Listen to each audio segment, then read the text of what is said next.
Fallout on Amazon Prime. Is it any good?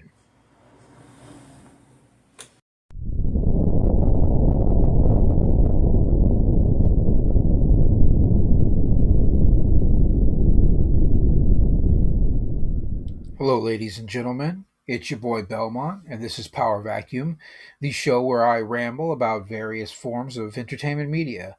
Today I'm going to be talking about Fallout on Amazon Prime and effectively how I didn't like the show. I will say this first and foremost, it's not a bad show. I was able to make it all the way through the series two times because I watched it twice just to formulate a cohesive opinion, but it's not a good show. It definitely suffers from what I call the Mandalorian effect. That's where it starts very strong, and the more you watch, the more you start to realize that it doesn't make any sense and it's not good. And that's how I feel about generally about the show. Had I stopped after the second episode, I probably would have given this a 8 out of 10. Had they done episodic releases like kind of like how X-Men 97 is doing, it probably would be a much higher rated show than it is right now. You'd probably have less people hating it because they wouldn't know the whole story. But unfortunately, being able to get all the way to the end right away, or I kind of casually watched it, that's why this review's not coming out forthwith, it just destroys a lot of goodwill built up by the first few episodes. So I guess let's get into the nitty gritty. I'm going to be talking about the good, the bad, and the ugly about this show because that's my format. That's what I'm going to be doing. So the good, we'll start there, are the set designs. I really do love a lot of the sets in this. I love the fact that they didn't go for that whole Disney Star Wars green screen overkill that a lot of shows are doing now. They built actual tangible sets. The world looks lived in and real. Although I'm pretty sure there's this one building that they have specifically designed where they filmed from four different angles that's out in the desert because they use it seems like they use it a lot, but they'll be like, "Oh, it's this side, it's a different building." And then they'll come around to one side and film something else and it's different building, but it's really the same building because they all have the same like kind of paint job and color tone. Now I don't know if that's just kind of how the world's supposed to feel, or if it's literally like this one like multi-use building they built because saving money in that respect. Another thing I really like about the show are the costume designs for the most part. There is a facet of costume design that I'll talk about a little later in the probably the ugly section that I really didn't like. But most of the designs of the costume are great. Like the Wastelander costumes are great. The oh geez, what do they call it? Fuck. The Raider costumes look like they're straight out of the game. The vault suits obviously freaking fantastic looking. Love the way those are designed. And then the other part of the show that's good that I really like are the out of three of the main characters. Goggins and Purnell, Lucy and the Ghoul, respectively, are the best part of the show. They really carry it. Their performances, in general, kind of sell me, and they were what helped me get all the way through the show to the end. I was really invested in their character and their journey. Um, I especially like the part where the Ghoul has the flashbacks to his life before the war. He's 200 something years old. He was there in the beginning. He's here in the current day, as it were. Uh, and a lot of spoilers incoming, so you've been warned there. But his whole motivation throughout the show is, at first you think he's just kind of running along doing his own thing, but it turns out he's really looking for his family. And Lucy's dad, who gets kidnapped in the first episode, turns out to be somebody that knows where the family is because he's also a pre-war relic that he was in. Uh, I guess cryogenic freezer, whatever, until a couple decades ago. And then Lucy's character is great because the actress really sells it on the whole "I'm innocent, I don't really know a lot." I was a little concerned in the first episode. It seems like they're setting her up to be a invincible Mary Sue that's just going to be capable of doing everything and never have any like real struggle. But then she just gets royally screwed once she goes out into the wasteland. And it was a pleasant surprise for them not to just be like, "Hey, check out this lady character that's just as good as every other lady character in every other show that exists in this modern era of entertainment." So those were the parts of the show that I really liked. Not as much as I had hoped. Being a big Fallout fan, I've played every Fallout game except every 76 because that's not really a game. It's more like a social experiment and punishment. And if I want to get online and punish myself, I'll just play Overwatch.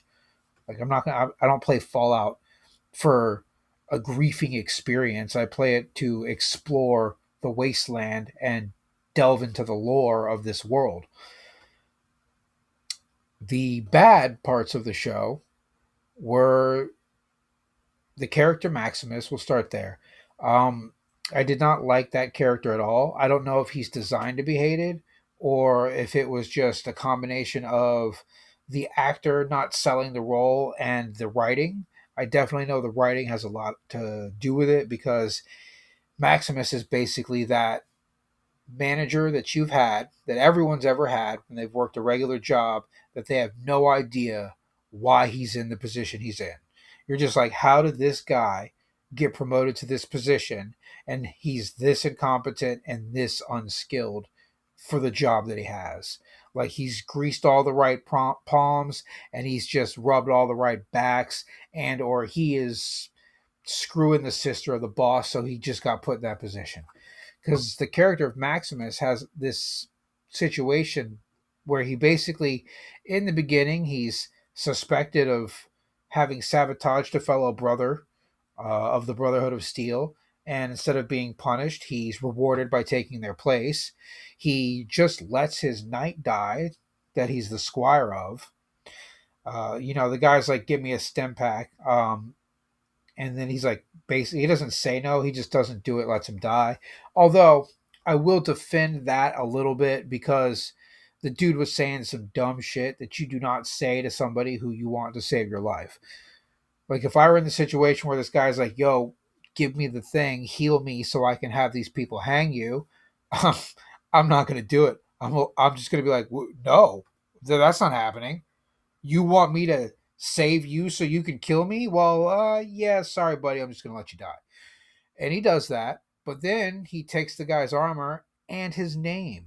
Like he straight up like usurps his title, starts calling himself Knight Titus, runs around identifying that, telling people, complete strangers he's never known, that this is who he is. And when the Brotherhood calls for a check in on the knight, he pretends he's the knight and claims that his squire, which is himself, is the one who actually died. So they send out another squire, and he's like, oh boy, what do I do now? So he's trying to perpetuate this lie. And then when the truth comes out, the dude's like, bro, they're going to kill you. And so he's like, no, I'm going to kill you. So he instantly turns into like a bad guy for a minute when he should have just, I don't know, accepted the fate and seen what happened. But nope, that wasn't what he was going to do. He was just going to be a real piece of shit and kill this guy all of a sudden. And another part of the bad, because that's it. That's all I got to say about Maximus. Didn't like him. Wasn't a good character. Uh, Another part that's bad about this show is how the ghouls are handled.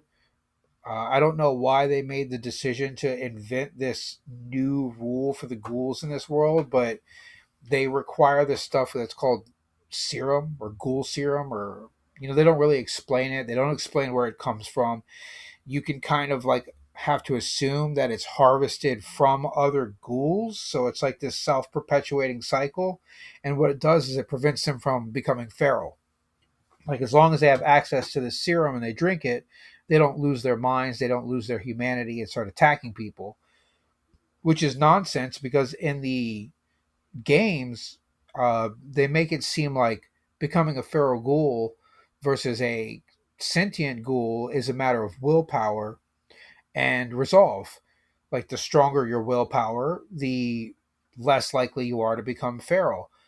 Because the only thing that happens to ghouls in the Fallout games is that being heavily irradiated makes them kind of ugly, but it also eliminates the gene for aging because they just don't get older. They don't die from old age.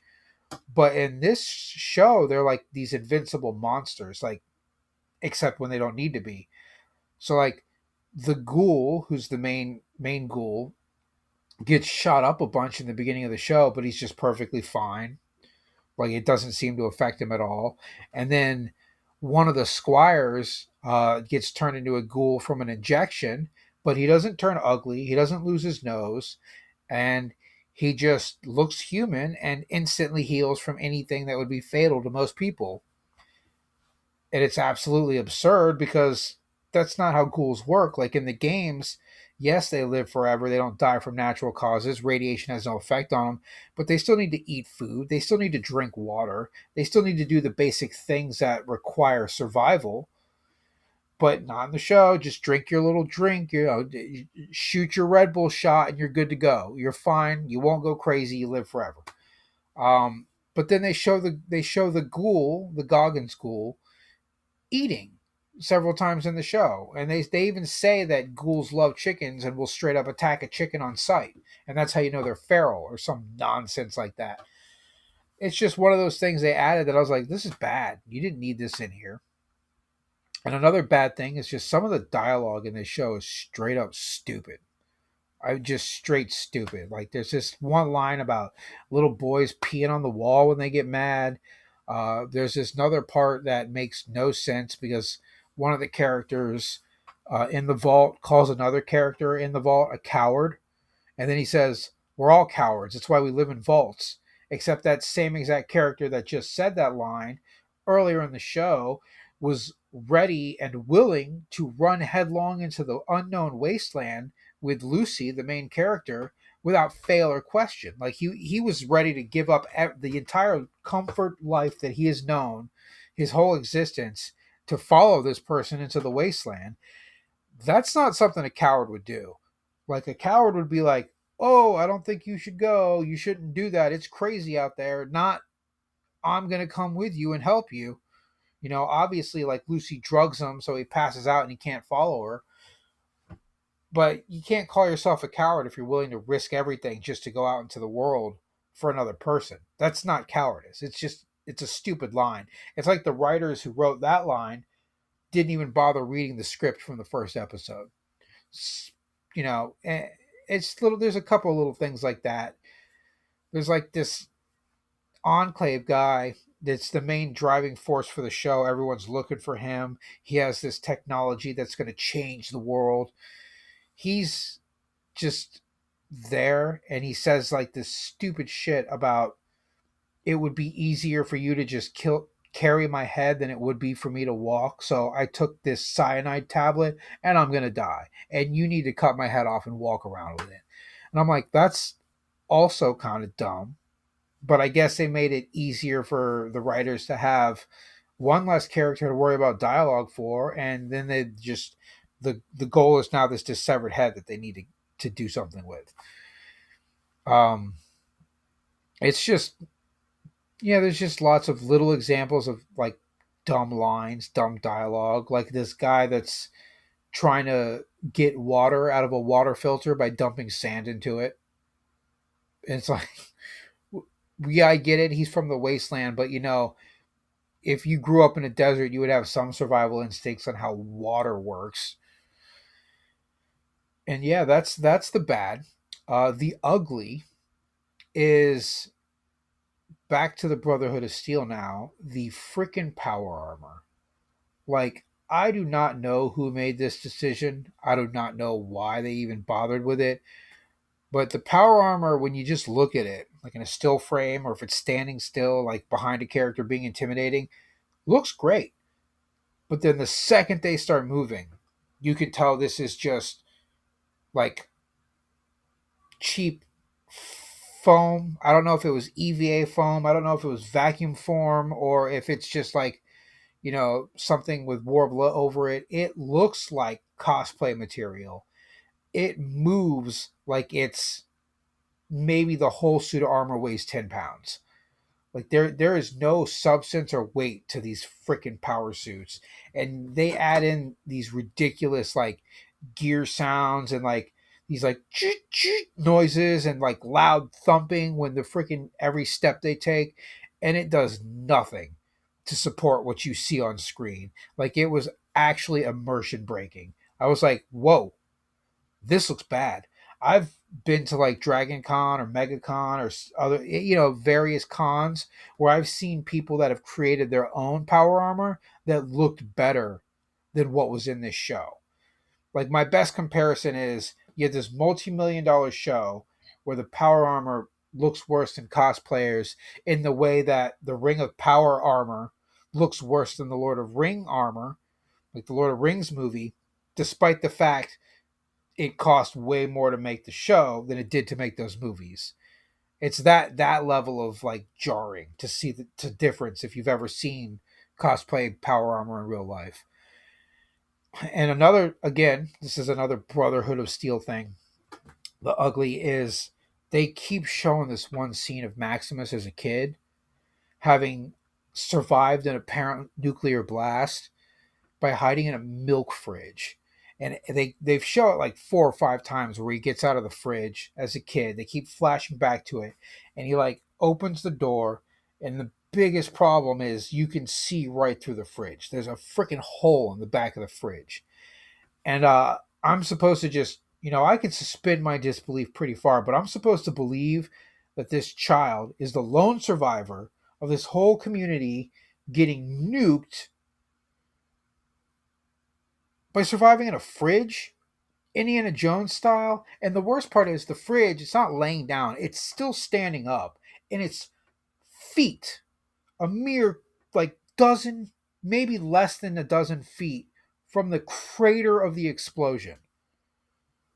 And then the kid gets out, and his first memory, this is the first tangible memory I guess he has because they keep showing it, is this one random Knight of the Brotherhood of Steel's there. And I guess that's who saves him from the explosion. And he's in this shining power armor. So this kid has this like false sense of nobility with these guys. But then they say earlier in the show that he was a new recruit as an adult. So he's saved as a child by the Brotherhood, but doesn't join until years later when he's an adult. Like, what were you doing for 20 years, dude? Like, you didn't follow out. If I'm a child and a knight in armor saves me, I'd be following him like a freaking puppy. He'd have trouble getting rid of me. They'd have no choice but to induct me into the Brotherhood right then. At least to raise me and wean me so I suckle at the teat of the Brotherhood's ideals and conviction. But nope, I'm just going to get saved and then not bother seeking this organization out until I'm a full grown adult. I don't know. I was like, that was a bad writing decision. That was an ugly writing decision. Is what that was. And just whoo, ooh. And then no, that was probably the one of the worst parts of the show. Just like, what is up with this explosion? The main bad guy, or bad lady, I should say, her motivations are so all over the place. Like like you can tell that this was written by committee because they didn't really pay too much attention to their own work. Because she supposedly loves the main character's mother, but she also keeps her alive and chained to a chair as a mindless feral ghoul. Like that's not something you do to someone you love. You put that person out of your you put a bullet in that person's head.